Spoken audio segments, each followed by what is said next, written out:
seorang polisi arogan yang suka menilang orang dengan kasar. Suatu hari, ia menilang seorang kakek tua dengan semena-mena. Tapi, siapa sangka, kakek tua itu ternyata seorang ulama yang dihormati. Asep dikenal di kalangan masyarakat sebagai polisi lalu lintas yang gemar mencari kesalahan pengendara. Dengan tubuh kekar dan wajah sangar, dia kerap menggunakan kekuasaannya untuk menekan orang-orang yang dianggapnya lemah. Baginya, aturan lalu lintas bukanlah semata-mata soal keselamatan, melainkan kesempatan untuk meraup keuntungan pribadi. Sudah banyak pengendara yang menjadi korban tindakannya, namun tidak ada yang berani melawan karena takut berurusan dengan pihak berwajib. Suatu siang yang terik, Asep bertugas di sebuah perempatan jalan yang ramai di daerah pinggiran kota. Kepalanya terasa pening karena udara panas yang menyengat. Dia menyandarkan tubuhnya di motor dinas sambil memperhatikan setiap kendaraan yang lewat. Matanya tajam mencari target yang tampak mudah untuk diintimidasi. Pandangannya berhenti pada seorang pria tua yang mengendarai motor butut dengan lambat. Motor itu tampak ringkih, seakan sudah berusia puluhan tahun tanpa pernah diganti onderdilnya. Tanpa ragu, Asep mengangkat tangannya dan memberi isyarat kepada pengendara tua itu untuk menepi. Motor berhenti dengan sedikit tersendat di pinggir jalan. Pria tua itu tersenyum tipis, meskipun wajahnya tampak kelelahan. "Siang, Pak," sapa pria itu dengan suara lembut. Namun, Asep sama sekali tidak membalas sapaan tersebut. Dia justru memelototi pengendara tua itu dengan tatapan meremehkan. "Kamu tahu nggak kalau nggak pakai helm itu melanggar aturan?" bentak Asep dengan nada tinggi. Pria tua itu mengangguk pelan. "Iya, Pak. Saya salah. Helm saya tertinggal di rumah karena buru-buru mau menghadiri pengajian di kampung sebelah," jawabnya tenang. Jawaban itu seharusnya cukup membuat Asep mengingatkan dan melepaskannya dengan peringatan. Namun arogansi sudah terlalu menguasai dirinya. Alasan klasik. Semua pelanggar selalu pakai alasan ini itu. "Kamu pikir saya bisa dibohongi begitu saja?" Asep kembali membentak. Kali ini, suaranya lebih keras dari sebelumnya, menarik perhatian beberapa orang yang melintas. Namun, tidak ada yang berani mendekat apalagi ikut campur. Mereka hanya melirik sekilas lalu berlalu begitu saja. "Saya tidak bermaksud berbohong, Pak. Saya hanya mengatakan yang sebenarnya," ujar pria tua itu dengan tetap sopan. Matanya menatap Asep dengan pandangan yang penuh ketenangan, tanpa sedikit pun terbersit rasa takut. Hal itu justru membuat Asep semakin kesal. Tanpa banyak bicara, Asep langsung menuliskan surat tilang dengan cepat dan kasar.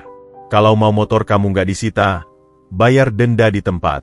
Kalau nggak, saya bawa motor kamu ke kantor," ancam Asep seraya mengacungkan surat tilang. Pria tua itu menarik napas panjang. Wajahnya tetap bersahabat meski jelas terlihat bahwa tubuhnya lelah. "Kalau memang itu yang harus terjadi, silakan, Pak. Saya tidak punya uang untuk membayar denda di tempat," jawabnya dengan nada datar. Asep tertegun sesaat. Biasanya orang-orang akan berusaha menghindari tilang dengan cara apapun, apalagi jika motor mereka terancam disita. Namun, pria tua itu sama sekali tidak menunjukkan ketakutan ataupun niat untuk bernegosiasi. Hal itu membuat Asep semakin tersulut amarah. Tanpa pikir panjang, dia mengambil kunci motor tua itu dan memerintahkan petugas lain untuk membawanya ke kantor. Sebelum pergi, pria tua itu menatap Asep sekali lagi. "Pak, saya tidak marah dengan tindakanmu. Hanya saja, tidak baik menggunakan kekuasaan untuk menindas orang lain. Semoga Allah memberi petunjuk kepada Bapak," ucapnya dengan nada lembut namun menusuk. Asep hanya mencibir mendengar kata-kata itu. Baginya, nasihat dari seorang pria tua yang tidak berdaya hanyalah omong kosong. Tanpa peduli lagi pada pria tua tersebut, Asep berbalik dan pergi dengan perasaan puas. Di kepalanya, tidak ada sedikit pun rasa penyesalan atau rasa bersalah. Baginya, pria tua itu hanyalah satu dari sekian banyak korban yang patut menerima perlakuan seperti itu. Lagi pula, menurutnya, orang yang tidak taat aturan memang sudah sepantasnya dihukum. Malam itu, Asep pulang dengan perasaan puas setelah menyita motor pria tua yang dianggapnya hanya seorang rakyat jelata. Ia melemparkan seragamnya ke kursi dan duduk santai di ruang tengah rumahnya. Dengan segelas kopi panas di tangan, ia menyalakan televisi dan menghibur diri dengan acara komedi favoritnya. Tidak sedikit pun terlintas di pikirannya tentang kejadian siang tadi. Kata-kata pria tua itu dianggapnya hanya ocehan seorang pecundang yang tidak mampu melawan keadaan. Namun, ketika malam semakin larut, Asep mulai merasakan sesuatu yang aneh. Perutnya tiba-tiba terasa nyeri seperti diremas-remas dari dalam. Awalnya, ia mengira hanya masuk angin biasa akibat terlalu lama berada di bawah terik matahari.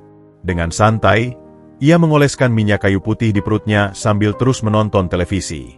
Tapi rasa sakit itu bukanlah rasa sakit biasa.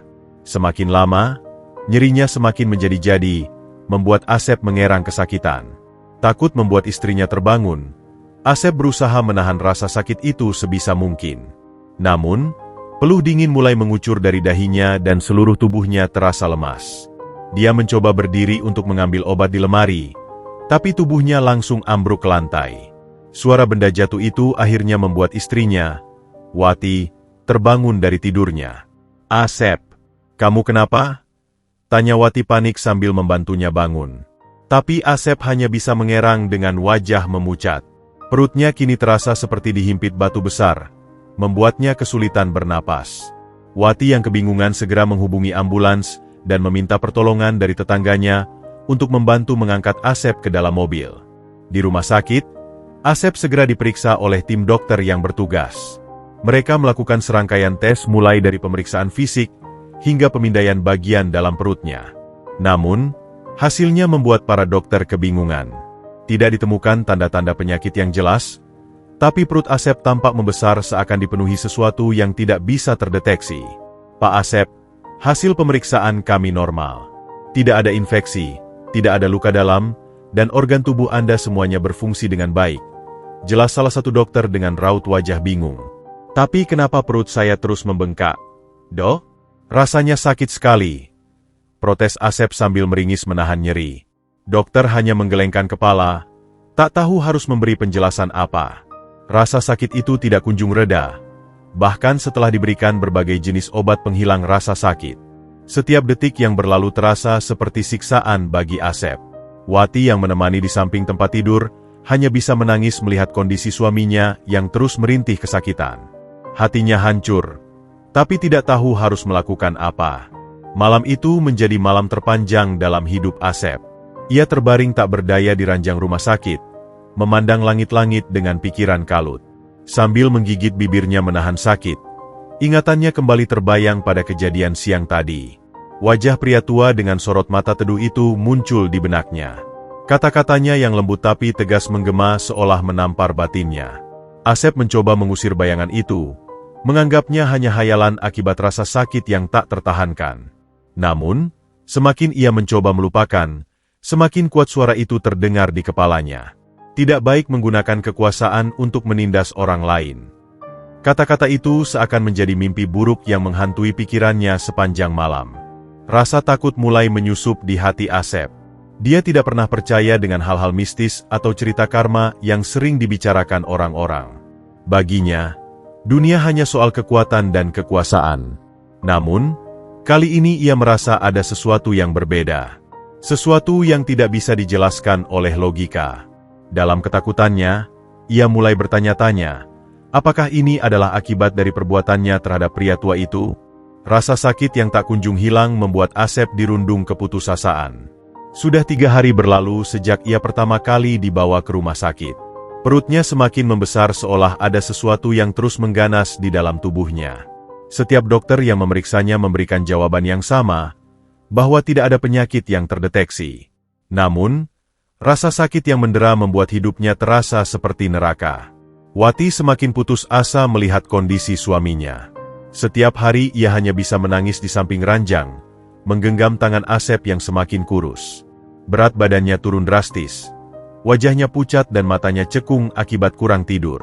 "Kamu harus kuat, Mas. Kita pasti bisa cari jalan keluarnya," ucap Wati mencoba menguatkan suaminya meski suaranya sendiri terdengar gemetar.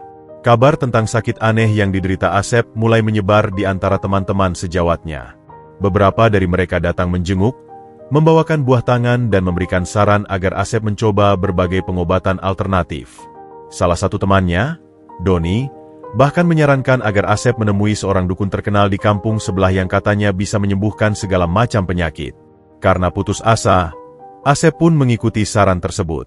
Dengan bantuan Wati dan Doni, ia dibawa menemui dukun tersebut. Dukun itu seorang pria tua dengan jubah hitam yang tampak menyeramkan. Di dalam gubuk kecilnya yang dipenuhi asap dupa, dukun itu merapal mantra sambil mengusap perut Asep dengan berbagai macam ramuan. Namun, setelah semua ritual dilakukan, hasilnya nihil. Rasa sakit itu tetap bertahan, bahkan terasa semakin parah. Asep mulai kehilangan harapan. Setiap pengobatan yang dicoba berakhir dengan kegagalan. Dari ramuan tradisional, terapi pijat, hingga air doa dari beberapa tempat ibadah, tak ada satupun yang berhasil menyembuhkannya. Dalam benaknya, ia mulai merasa bahwa ajalnya sudah dekat, dan itu membuatnya semakin terpuruk dalam kesedihan. Di tengah keputusasaan,nya seorang polisi senior bernama Pak Rudi datang menjenguk. Pak Rudi dikenal sebagai sosok yang bijak dan penuh pengalaman. Ia memandang Asep dengan mata teduh yang mengingatkan Asep pada tatapan pria tua yang dulu ia tilang dengan kasar. Setelah berbincang sejenak, Pak Rudi bertanya, "Sep, apakah kamu pernah melakukan sesuatu yang mungkin menyakiti orang lain akhir-akhir ini?" Pertanyaan itu membuat Asep terdiam. Ia mulai mengingat kembali pertemuannya dengan pria tua di pinggir jalan. Rasa sombong dan arogansi yang dulu menjadi kebanggaannya kini terasa seperti racun yang menggerogoti pikirannya. Saya pernah menilang seorang pria tua beberapa hari lalu. Dia terlihat miskin, dan saya menindaknya dengan kasar karena menolak memberi uang damai. Tapi dia hanya tersenyum dan mengingatkan saya untuk tidak menyalahgunakan kekuasaan, jawab Asep dengan suara bergetar. Pak Rudi mengangguk perlahan. Sep, tidak semua orang bisa menerima perlakuan buruk dengan hati lapang. Tapi ketika orang yang teraniaya mendoakan kita dengan tulus, baik atau buruk, Tuhan mendengarnya. Mungkin sudah saatnya kamu meminta maaf padanya. Tidak ada salahnya mencoba, daripada terus menyiksa diri dengan rasa sakit ini. Perkataan Pak Rudi menusuk tepat ke dalam hati Asep. Dia menyadari bahwa selama ini kesombongan telah membutakan mata hatinya. Kini, ia hanya ingin sembuh dan menebus kesalahan yang telah diperbuat. Tanpa ragu, Asep memohon bantuan Pak Rudi untuk mencari tahu siapa sebenarnya pria tua itu dan di mana dia bisa menemukannya. Malam itu, untuk pertama kalinya, Asep berdoa dengan sungguh-sungguh. Bukan hanya meminta kesembuhan, tapi juga ampunan atas segala kesalahan yang pernah ia lakukan. Dalam hatinya, ia berjanji akan berubah menjadi pribadi yang lebih baik jika diberikan kesempatan untuk hidup dengan sehat kembali. Keesokan harinya, Pak Rudi memenuhi janjinya untuk membantu Asep mencari pria tua yang pernah ia tilang dengan kasar. Dengan menggunakan berbagai jaringan yang dimilikinya, Pak Rudi akhirnya mendapatkan informasi dari warga sekitar lokasi penilangan. Dari cerita orang-orang, pria tua itu ternyata bukan sembarang orang. Namanya Kiai Hamzah, seorang ulama yang dihormati dan disegani di wilayah Jawa Timur. Beliau mengelola sebuah pondok pesantren sederhana yang terkenal bukan karena kemewahannya, melainkan karena kebijaksanaan dan ketulusan sang kiai dalam mengajarkan ilmu agama. Mendengar nama Kiai Hamzah, tubuh Asep seketika gemetar. Pikirannya melayang pada kejadian siang itu, ketika ia dengan arogansi merampas motor seorang ulama yang seharusnya dihormati. Kini, perasaannya campur aduk antara ketakutan, rasa bersalah, dan harapan untuk bisa sembuh.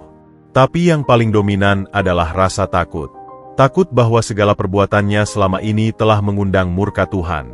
Meski tubuhnya masih terasa lemah, Asep memaksa diri untuk segera menemui Kiai Hamzah. Dibantu oleh Wati dan Pak Rudi, ia melakukan perjalanan ke pondok pesantren yang berada di pinggir kota. Sepanjang perjalanan, Asep tak henti-hentinya berdoa dalam hati, memohon ampunan atas semua perbuatannya. Wati hanya bisa terdiam sambil sesekali mengelus pundak suaminya, memberikan kekuatan meski ia sendiri merasa cemas.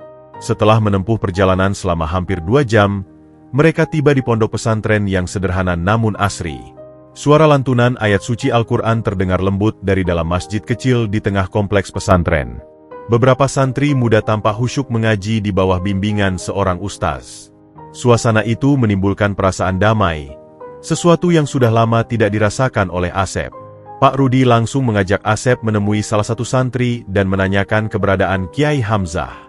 Dengan ramah, santri tersebut mengarahkan mereka menuju sebuah rumah kecil di belakang masjid.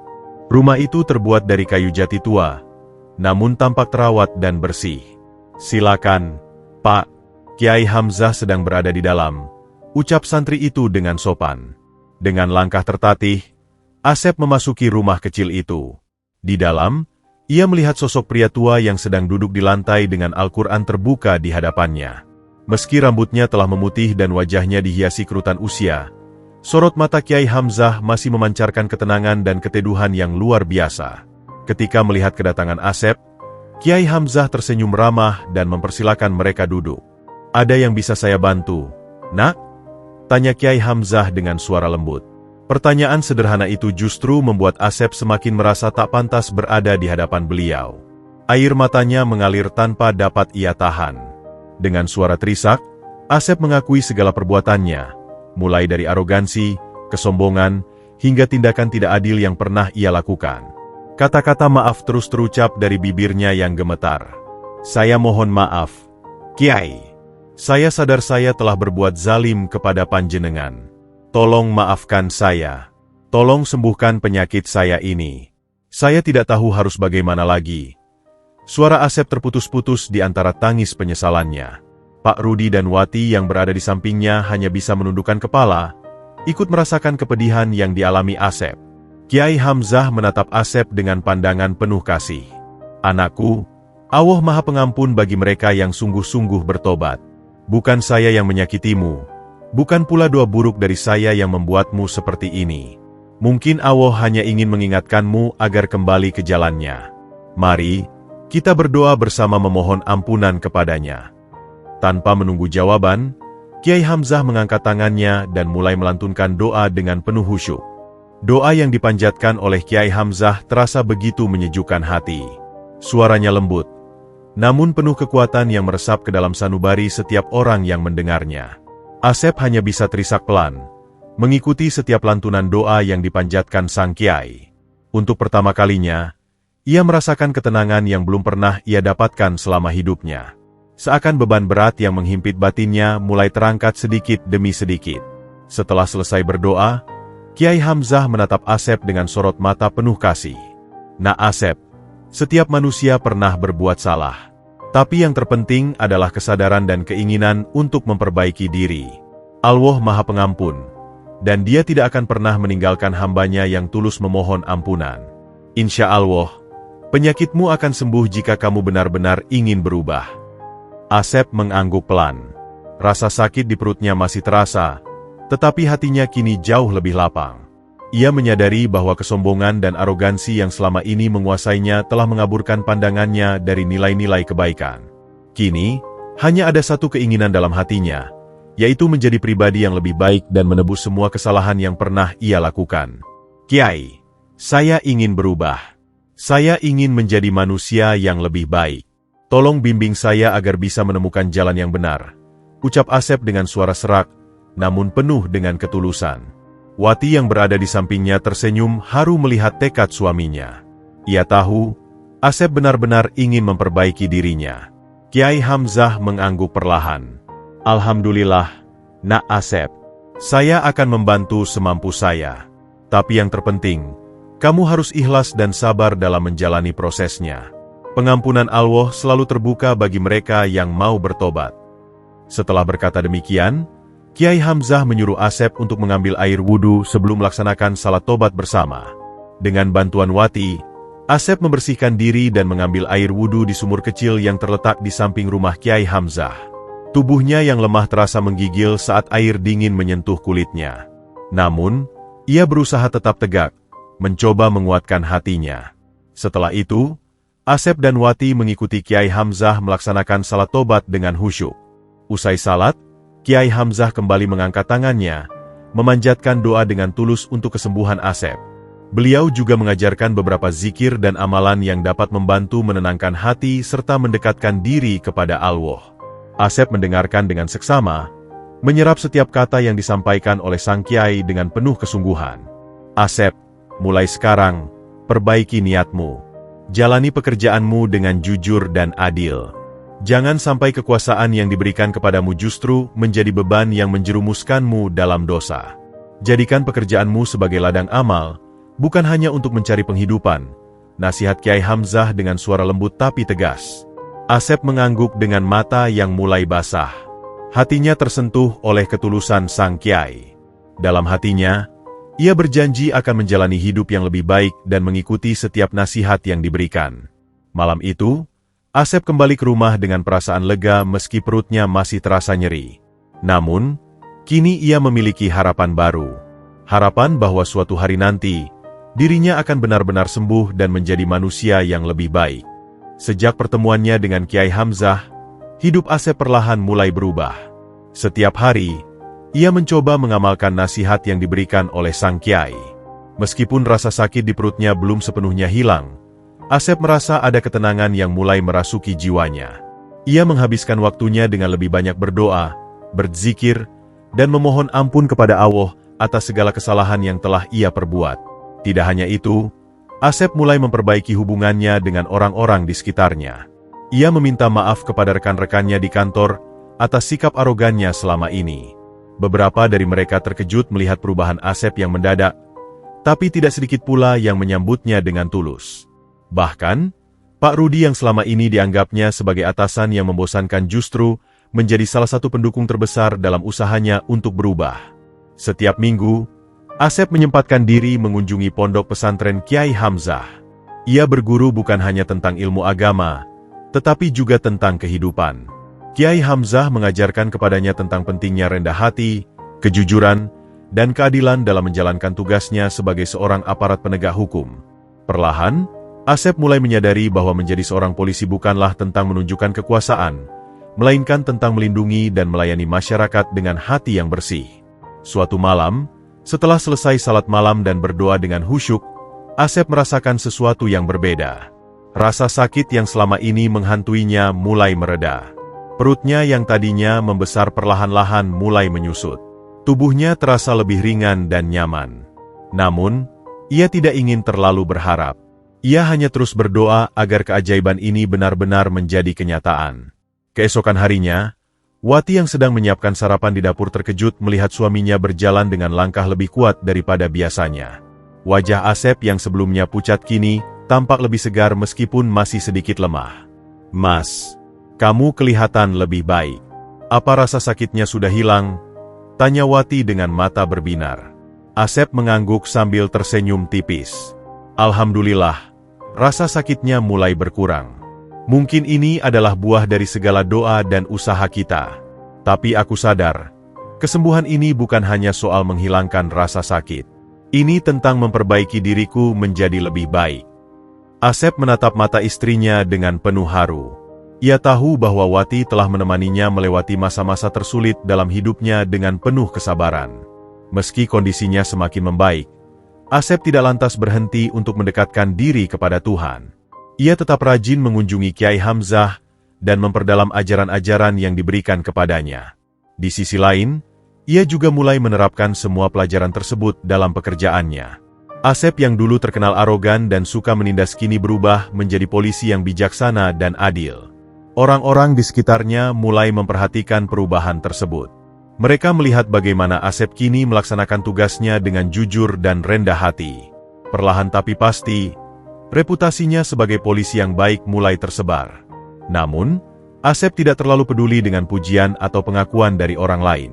Yang terpenting baginya adalah menjalani hidup dengan benar dan bertanggung jawab, seperti yang telah diajarkan oleh Kiai Hamzah. Waktu terus berlalu, dan Asep kini telah benar-benar berubah menjadi pribadi yang jauh lebih baik. Sikap angkuh dan sombongnya perlahan sirna, tergantikan dengan kerendahan hati dan keikhlasan dalam menjalani setiap tugasnya. Tidak ada lagi ancaman dan penindasan dalam setiap razia yang ia lakukan. Semua dikerjakan dengan prosedur yang adil dan sesuai aturan. Bahkan, masyarakat mulai menghormatinya sebagai polisi yang jujur dan bertanggung jawab. Asep juga semakin rajin mengunjungi pondok pesantren Kiai Hamzah. Beliau kini menjadi guru sekaligus sahabat yang mengarahkannya ke jalan kebaikan. Setiap kali bertemu, Kiai Hamzah selalu mengingatkan Asep bahwa hidup adalah kesempatan untuk memperbaiki diri dan berbuat kebaikan kepada sesama. Asep mendengarkan setiap nasihat dengan tulus, mencoba mengamalkan semua yang diajarkan kepadanya. Kondisi kesehatannya pun telah sepenuhnya pulih. Tubuhnya kembali kuat dan bugar seperti sedia kala. Namun, Asep tak pernah melupakan bagaimana sakit yang dulu dideritanya menjadi titik balik dalam hidupnya. Ia menyadari bahwa ujian tersebut adalah teguran dari Tuhan agar ia kembali ke jalan yang benar. Setiap sujudnya kini diiringi dengan rasa syukur yang mendalam. Ketika bulan suci Ramadan tiba, Asep merasakan kebahagiaan yang belum pernah ia rasakan sebelumnya. Puasa tahun ini menjadi begitu istimewa, karena ia kini menjalaninya dengan hati yang bersih dan ikhlas. Ia tidak lagi memandang pekerjaannya sebagai sekadar kewajiban, melainkan sebagai ladang amal yang dapat mendatangkan keridhaan Allah. Asep juga mencoba menginspirasi rekan-rekannya di kantor untuk menjadi aparat penegak hukum yang lebih adil dan jujur. Dengan rendah hati, ia menceritakan perjalanan hidupnya dan bagaimana Kiai Hamzah telah membimbingnya kembali ke jalan yang lurus. Beberapa rekan tergerak hatinya dan mulai mengikuti jejak Asep dalam memperbaiki diri. Suatu sore, Asep kembali mengunjungi Kiai Hamzah untuk bersilaturahmi sekaligus meminta doa agar bisa menjalani ibadah Ramadan dengan baik. Kiai Hamzah menyambutnya dengan senyum hangat seperti biasa. "Nah Asep, teruslah menjadi pribadi yang baik dan jadikan setiap langkahmu sebagai ibadah. Semoga Allah selalu memberikan kekuatan dan petunjuk dalam setiap langkahmu." Kata-kata itu semakin menguatkan tekad Asep untuk menjalani hidup dengan penuh kesadaran dan kebaikan. Akhir kata, semoga kisah ini bisa menginspirasi kita semua untuk menjadi pribadi yang lebih baik. Mari kita berdoa. Ya Allah, di bulan suci Ramadan ini, berikanlah kami kekuatan untuk melaksanakan ibadah puasa dengan ikhlas dan khusyuk. Ampunilah segala dosa-dosa kami dan jadikanlah hati kami selalu dekat dengan MU. Berikanlah kami kesehatan, rezeki yang melimpah, dan kehidupan yang penuh keberkahan. Amin ya Rabbal Alamin. Jika kalian suka dengan cerita ini, jangan lupa untuk like, komen, dan subscribe channel ini. Semoga kalian diberikan kesehatan, rezeki yang melimpah, dan keberkahan dalam hidup. Amin.